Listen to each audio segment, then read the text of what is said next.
All right, welcome back. We're still talking about COVID. There will be, this next couple of days, very interesting, preceding Monday. What happens on Monday, who knows? But before now, Professor Chukwuma Soludo, former CBN governor, had written an article talking about can Africa afford this lockdown. So we do have him joining us via Skype this morning. So good morning, sir. Thank you for joining us today on the program. Now, you did write a very polarizing article because economists and health workers are still at loggerheads. Were you trying to perhaps get them on the same page? Because even as we speak, they still don't agree on what you have written.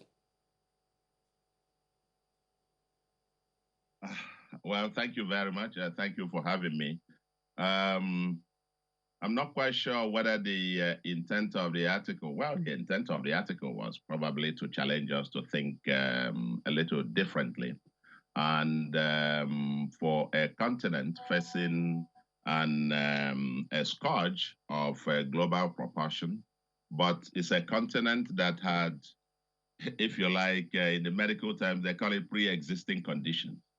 This is a continent of about 1.3 billion people, with already hundreds of millions of them unemployed, hundreds of millions of them in extreme poverty.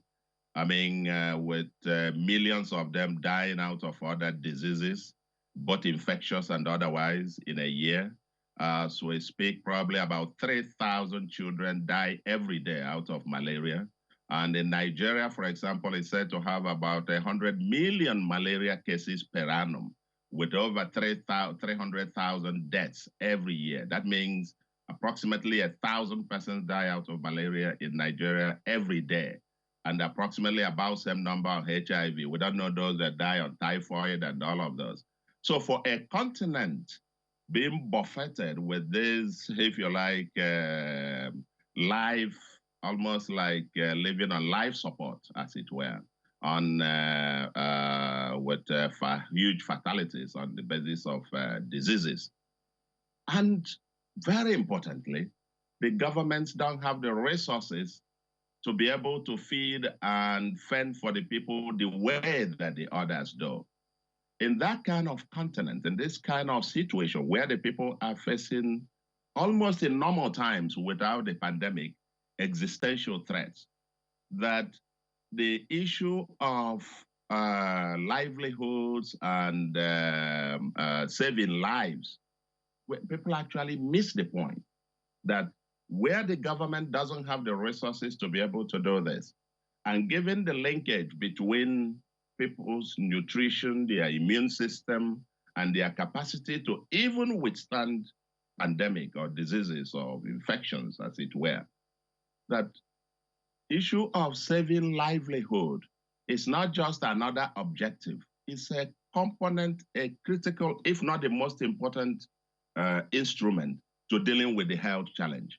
So they are seeing it as either, oh, we deal with the health, then we deal with economy or the livelihoods and so on. Unfortunately, in the circumstance in which we are, you can't really separate the two. Saving livelihoods is actually a key component of the health protocol, if you understand it. I mean, I've been saying this as a layman, quite frankly, that there is a link between nutrition and immune system, and between the immune system and the capacity of individuals to survive the viral infection or the scourge of what we are, would depend on the extent of their immune system. The data is out that more than 80% of those infected don't need hospitalization. They have mild to zero symptoms. Why? The immune system. It has also to do with demographics. It has also to do with those with pre-existing conditions. At least this much now is out, both from the WHO and the experts on the medical thing. All we're saying is that take these numbers, take these statistics. Only about 5% of those who are infected actually need get onto critical conditions. And if you look at the death rate so far, That's actually where it is. Age matters. Africa is different from the rest of the world. Only 3% of our population happen to be over 65 years of age in Africa. The rest of the world have about 20 or thereabout.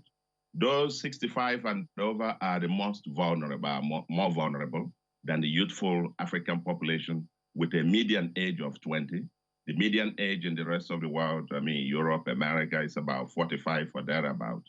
The fundamental point, and about, like I said, 80% of those don't need this.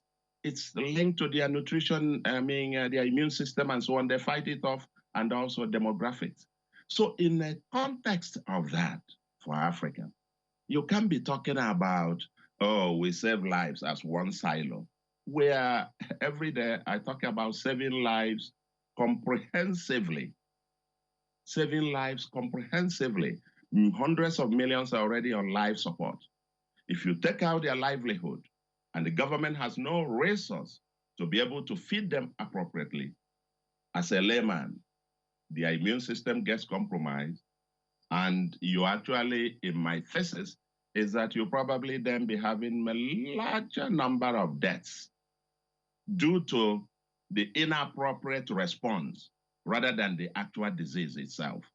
And therefore, my thesis is that in the fear of death, without thinking it through, we might be afraid of death, but our responses might end up actually tantamount to committing mass suicide, as it were, for a continent without us. And that's all. It's a call. My article was a call for us to begin to think of this not either or, not in the form of, oh, when you finish dealing with the health, then you come back. And I'm saying, no. If you have lockdowns, on a prolonged lockdowns, without an exit strategy, you are going to make the problems many times much worse. That's just... Indeed, yes. You indeed mentioned that no African leader wants to be seen to have done nothing, or but in a manner of speaking. But looking at the way the African leaders have taken on this so far, and the way it has built up over time, how do you assess their response, immediate and subsequent? I think so far so good. Well, your preamble says it all, namely that, where you come into a situation and people are stampeding away, your first response is to run. But after you run for 2-3 minutes, you got to stop and say, hey, wait a minute. Why am I running? Am I running in the right direction? What is chasing me? And is running away the right way to do? Or do I confront it? I think that's the way much of Africa has responded. And so far the results, we took the protocol from the West, lockdown, do this, and get on to social distancing, get on to hygiene, get on those basic protocols. But I'm also glad that, and the results quite interesting so far. Africa of 1.3 billion people has only, 35,000 infections, with deaths about 1,500. We want to save all lives. Every life is important, and you don't want to lose any. So, but having 1,000 and putting it in context, 1,005 relative to about 231,000 or 240,000 deaths around the world, Africa has done comparatively very well. That's only 4% of the total infections death rate in Africa so far. So far, in terms of numbers, regrettably, that we have that level of fatalities. But I put it in context also of a region where, like I said, 3,000 children die out of malaria every day. And about, in Nigeria, almost like 1,000 every day of malaria alone. I don't talk about the multiplicity of others, typhoid, tuberculosis, HIV, and all of those. Thousands are dying every day. So in that context, Africa has done relatively well in terms of numbers. And I congratulate you for realizing that you can't lock down the people that actually suicide. So the steps they have taken so far, so good. And my expectation is that as we go on, there's especially places where they have these draconian lockdowns are being loosened, and they realize that they can't actually do that. You will be killing much more people than otherwise. So Africa has responded basically in terms of a mixture of orthodoxy and innovation. A large number stuck with the WHO template, but we know that even nobody has all the answers. Let's face it, everybody around the world is a trial and error mechanisms. One thing that has, pardon me, one thing that has been consistent over time from medical experts is the fact that this is a novel virus. There's a lot we don't know about it. I mean, some say it keeps shape-shifting such that, I mean, today you think you have a handle on it, and the next moment, I mean, it's gone. And you say malaria. People will say malaria has been with us for decades. So it seems we've had a handle on malaria. And I'm sure you've heard several projections saying that Africa might soon be the epicenter for COVID-19 in the world. And you know about our health system in the continent. So if we're looking at trying to, yes, you say there's no trade-off, but don't you think there's a danger that we're even going that direction of being the next epicenter in the world? Well, I am. There's so much danger, but I guess you're missing the point. The point is that being the epicenter of COVID-19, regrettable if that will be, but already Africa is already epicenter of diseases and death. It's already that. So let's be clear about that. People are dying in tens of thousands out of either malnutrition, disease, and so on and so forth. It's going on. The question is not whether you're going to be epicenter or otherwise. The question is, how do you respond to it? At least one response pattern is shown to constitute mass suicide. That's the question. The question is, how do we minimize the effect of that? You cannot lock the people down without feeding them. That will compromise the immune system. And there's certain death with already hundreds of millions unemployed and hundreds of millions living in extreme poverty. And by the way, I'm very delighted. I read something yesterday. I've been saying this as a layman, looking for the authorities, even though we're researching on it and then seeing that that wasn't a stupid idea, that there is a link between immunity and our capacity to fight this. And yesterday, somebody sent me a quote credited to the Lagos State Commissioner for Health, Professor Bayomi Akin, to the effect that the single most important thing required to fight this virus is the immune system. And they talked about also, that quote was talking also about the link between nutrition and immunity. Therefore, whether you get an epicenter of maybe 1 million people, 100 million people getting infected by that, it's not the number of infection that is the issue, it's the number that will survive. Ghana has now 2,000 plus infections with 17 deaths. We have 100 million malaria in Nigeria with over 300,000 deaths. 300,000 deaths. Malaria kills in Nigeria in a year more people than COVID-19 has killed in the entire world put together so far. Therefore, so the point is for us not to have a very narrow view, just focusing on COVID-19. I'm saying you need to look at the entire health, saving lives comprehensively in Africa. That there are already hundreds of millions at risk, even without COVID-19. Therefore, you are in your panic to respond to COVID-19, that you don't gain inadvertently then kill millions of people that otherwise that you would have saved. So we start first by saying it's not an either or. If you realize that securing people's livelihood is central to their capacity to have nutrition, to have basic immunity to fight this, and over 80% will obviously not need if they have good immune system. That's the statistics there now. Now, we could have targeted isolation. I don't know what that may be. The experts might think. All I'm calling for is It's a different way of looking at it. Look at the problem comprehensively. Maybe those with pre-existing conditions, we might isolate them differently. Maybe the use of face masks. This is novel now, much of Africa, and I'm glad many states in Nigeria now enforce that. Use of face masks, trying to promote basic hygiene, social, Prof, and that takes us so on. to the next point, which is part of what you also raised in your article. But before that, I mean, when you mentioned Ghana, I mean, everyone knows that, yes, they relaxed the lockdown because the president said, look, when they approached him with what became of that relaxation, he said, I was taking a look at the economic considerations. And what happened was that after they relaxed the lockdown, their cases have now doubled. Now they have well over 2,000 cases, much more than we do have in Nigeria. And the government has now announced, I mean, phased relaxation of this lockdown, which will begin on Monday.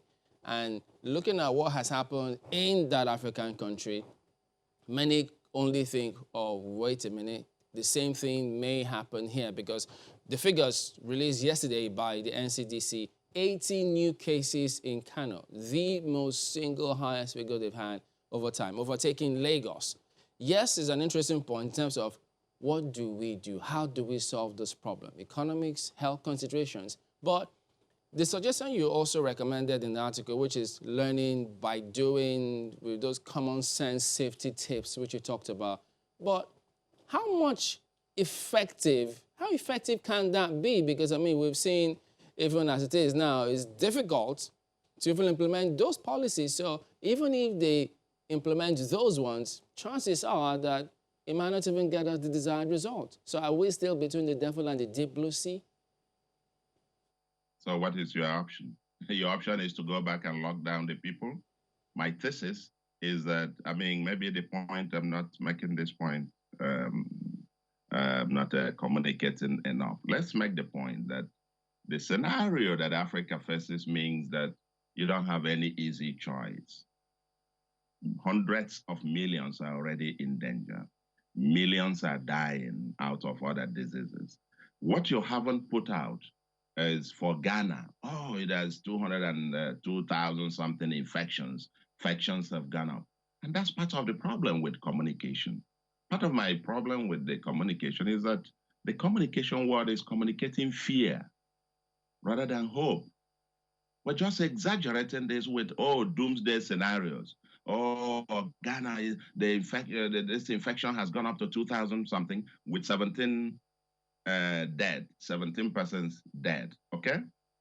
What we don't have is actually the number of people who died or whose lives are at risk as a consequence of disruption of their livelihood. Remember, my central thesis is that in Africa, livelihood is because the government cannot feed the people, cannot give them something to eat and therefore boost their immune system. Therefore, their livelihood, which gives them a source of, to be able to feed, to be able to even have something to fighting chance on for their immune system to be able to fight this, is an integral part of the health protocol. It's not an either, they're two sides of the same coin, my dear brother. And therefore, for Ghana, I wish we had data about the number of people during their so-called lockdown or whatever, or prospectively, for whom if you disrupt their livelihood and therefore their ability to even eat, how many lives you are losing. Those who get malaria, those who are on typhoid, those who have hepatitis, those who have a dozen and a half other ailments, whose immune system simply collapse and they die. And you say he died out of malaria. But no, it's because of the response to other pandemic that you aggravated his situation. We don't have the data. And all we are saying is, if you are faced with this milieu of challenges, health challenges, it's everything. It's not just COVID-19.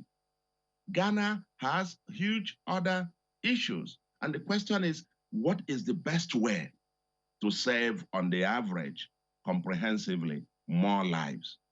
And the best way that they have thought, a middle of the road house, It's not, I know health professionals, some of my friends, we focus so narrowly on the pandemic without realizing that is just one of the 10 or 12 or 13 other pandemics. Some people say there is already hunger virus, there is malaria virus, there is tuberculosis virus, there is cholera virus, there is, and so on and so forth. Huge others. This one, yes, we need to understand it. We need to deal with it. And I think we're beginning to evolve some sensible means. Madagascar is dealing with it with its own herbs, and it claims not a single death yet using its own herbs. Senegal is found with 3D printing, doing its own ventilator design and developing means of testing. So no question about it. We should continue to invest in expanding our healthcare facilities, in expanding testing, in enforcing the protocol of use of face masks, our hygienes, and so on and so forth. In any case, trying to enforce lockdowns, extreme lockdowns for an extended period of time, first of all, it's not possible. People are going to revolt. You are going to have social chaos in your hands if you do that, because you are asking them, being locked down means certainly they will die. Hundreds of millions will die. That's what you condemn them to. And then that's what I talk about, being afraid of death and then end up committing suicide. So you are left between those and now getting the people, guiding the people through some common sense structured, not doing stupid things, not just to say, we're still saying to them, you must wear masks in public, you need to use, social distancing, you need to do this and so on, some of those protocols. Is learning by doing. The whole world is also learning by doing. Let's face it. Okay. Nobody there don't have. Forgive me. So these issues that you have raised, that definitely many people are still trying to wrap their heads around it. So on the one hand, are the personal economies of people and the national economies of nations in Africa with our own peculiarities. On the other hand, are the social and health consequences in the event, as Chamberlain mentioned the other time, that there is a resurgence of controlled, of a leash that we already had, some nations already have on this COVID-19. What kind of balance would you recommend to African leaders at various levels, federal and the other federating units under them? What kind of balance would you be looking at, both economic, social, and health? Because these are the three that are grossly affected.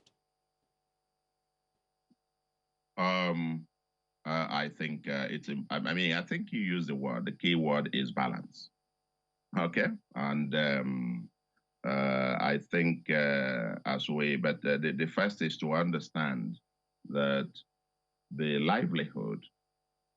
securing livelihood in a context where the government doesn't have the resources, as in the rest of the world, to pour hundreds of billions of dollars to the private sector, to small and medium scale businesses to keep them alive, giving welfare packages, as in America, about 30 million trying to claim unemployment benefits, and the rest of the world, the Western world already with generous welfare systems. So they are not worrying about whether to eat or not. That's not their issue. And therefore, the issue what they are battling with is, okay, lockdown is about restricting your freedom of movement. That's what they are dealing with. In our own case, disruption of livelihood, it's about whether the guy is going to eat tomorrow or die. That's what it means in our own case. So trying to separate it, health, economic, and this is the wrong characterization. That's my thesis. My thesis is that you need to simultaneously deal with the two, because the economic component, the fact that his livelihood is not disrupted, means that he's able to eat tomorrow, means that the immune system would even be guaranteed to some extent to have a fighting chance. Because even under the old model of trying to lock, the thing continues to rise.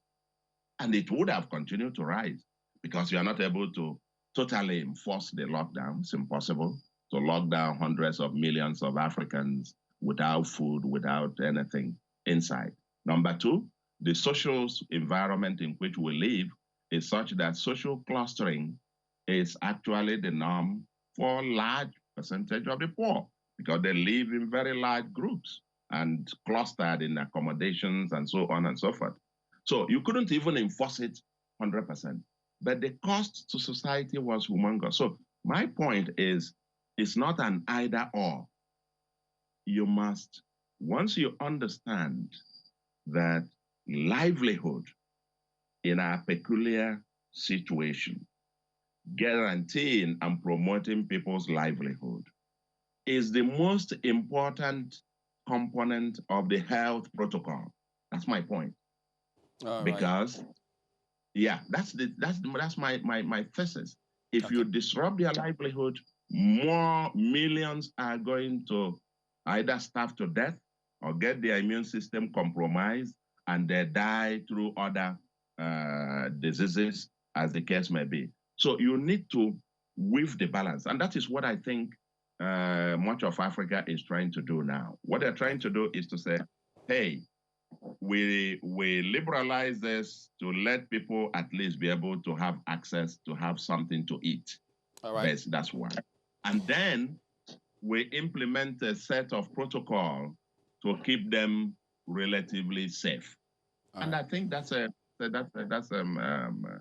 well, it does appear from the responses we are getting, they would like to see you back next week such that they can see there'll be a second article, but they want so many other issues followed up because we're afraid that this is where we have to let it go. But we do sincerely thank you for making our time to speak to us this morning. Professor Soludo, the former CBN governor and member of the Economic Advisory Council.